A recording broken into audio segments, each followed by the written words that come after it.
All right, I'm going to show you how to change the battery in this bad boy. First of all, we got to get the screws out of this plate. You want to put the plate on the inside. This is the inside plate. You notice there's no buttons on it, so it can't be the outside plate, right? All right, we got that off of there. All right, now that's just 2 screws. Notice it's in the lock position right now. So I'm just going to pull the plate off. And you want to keep it right there, because when we put it back on, we want to slip it over that thing. So we're just going to set it down and not change the rotation of that. Now this, you can slide it out to the side, just like this. Just like this, you just push it, pops out. And then you've got, it's a 12-volt battery, so you got to get this off of here, like that. All right, now I'm going to get the new battery, hang on. All right, here's the new battery, got rid of the old battery. So you got a male and a female, there's the male and the female, and there's the female and the male, it's opposites on each. And we're just going to smush them in there, get them nice and tight, bam, done. Then we're just going to come here and slide it in, just like that. And just get her in there. Let me just make sure you saw what I was doing.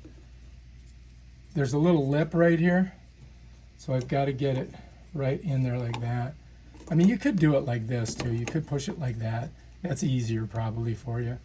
So, just like that, just roll it in with that little lip there. It kind of carries it. Now remember, we got to get it back on there, the faceplate. So what we're going to do is we're going to just come in, try to make sure that this is even with this. These match, right? Just go right on there. Bam, done. Now we got to get our 2 screws in there.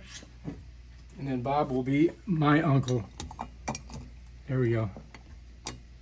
Now, of course, you can't see it because I've got my clumsy hands in front of them. All right, now let's just go ahead and reverse it to forward. Put them back in.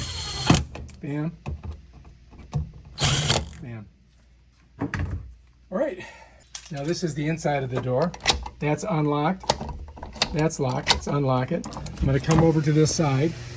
On this side right here, you got your keypad, which you plug in your thing, and then you can lock it or unlock it. So let's go ahead and put it in the lock position. So let's go ahead and put it in the locked position. So now it's locked. Let's come over here. We're going to put our code in. You're not going to see it. So I'm going to come over here. I know exactly what it is. It's 4 digits. Then I'm going to come over here. And if I turn, this should unlock now. Bam. Done. That's how you do it. All right, if you like this video, subscribe to my channel. Check out my other awesome videos on how I do stuff like this. Peace out.